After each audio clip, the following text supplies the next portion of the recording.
Assalamualaikum warahmatullahi wabarakatuh. Pada kesempatan ini saya akan melanjutkan dan meneruskan materi kitab Fathul Mu'in tentang bab jenazah.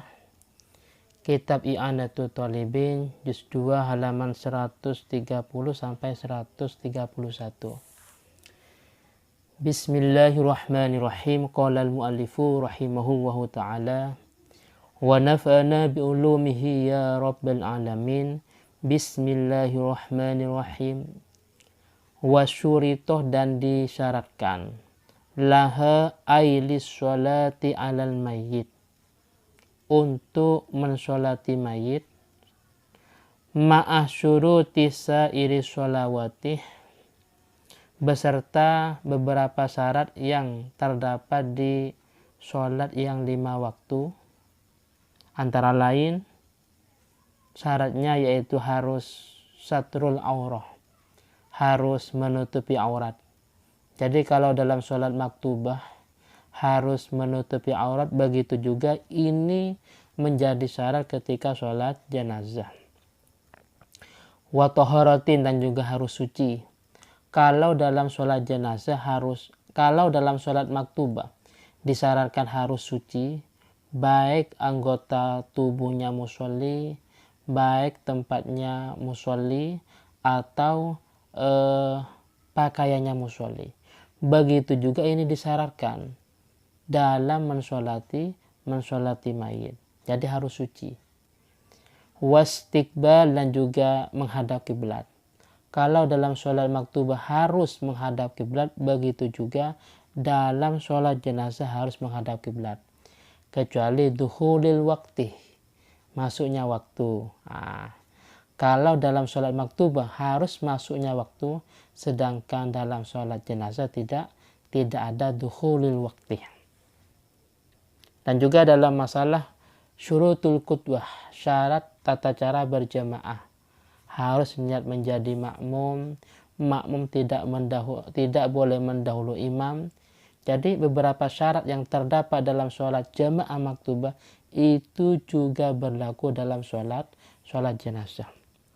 Apa yang disyaratkan? Taqaddumu tuhri ail mayyit. Jadi sebelum jenazah atau mayat itu disolatkan, maka terlebih dahulu harus suci. Taqaddumu tuhri, harus suci. Baik bima'in faturabin, baik sucinya itu dengan air atau dengan sebab debu, yaitu dalam proses tayamum. Sebagaimana di depan dijelaskan, kalau memang tidak memungkinkan, seandainya mayat itu dimandikan dengan memakai air, ini akan lukanya tambah parah karena dia termasuk korban kebakaran umpamanya. Maka kulitnya akan keropos, akan berjatuhan. Maka tidak usah dimandikan pakai air, akan tapi pakai tayamum, itu pakai debu.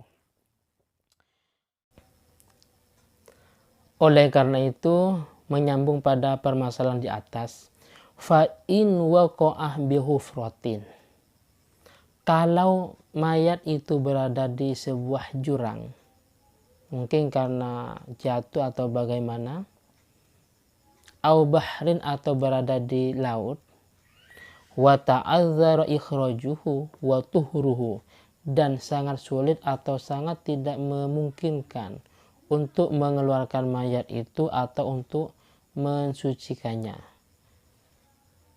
Mungkin dalam masalah yang berada di laut ini mungkin terlalu jauh dengan daratan umpamanya.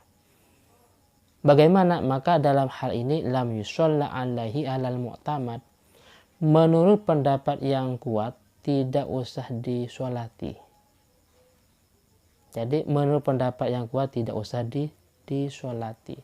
Kenapa? Karena tidak mungkin atau tidak memungkinkan untuk disucikan. Berangkat daripada permasalahan bahwasanya sebelum disolati mayit itu harus suci, maka di sini ada sebuah komentar dalam i'anah. Ada sebuah komentar, wa qaulub ni Jarir kasya'bi tashihu bila taharatin raddun.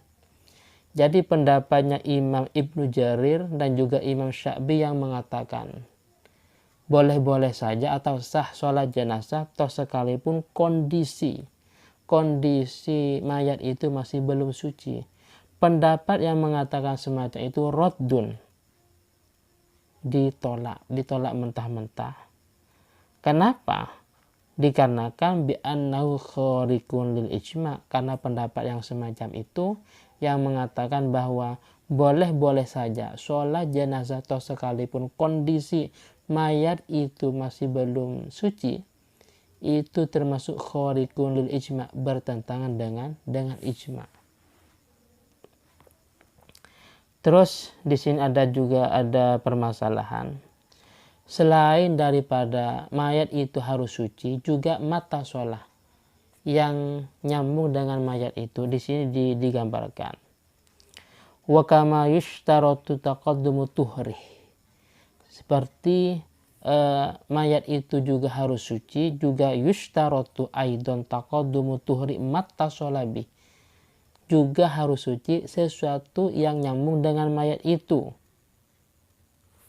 Karena ini kasolatil hayy, seperti sholatnya orang yang masih hidup. Oleh karena itu, fayaduruh najasatu bibadanihi au kafanihi.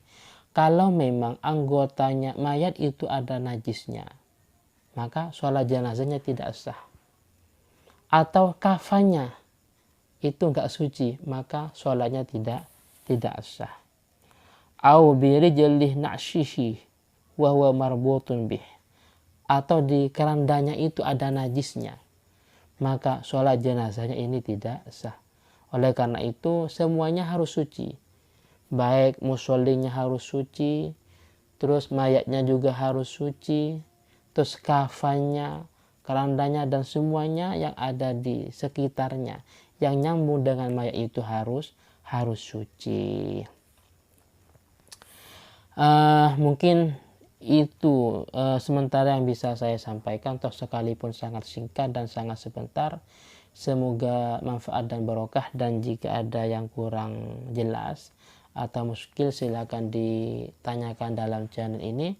Dan dari saya pribadi akhiran, assalamualaikum warahmatullahi wabarakatuh.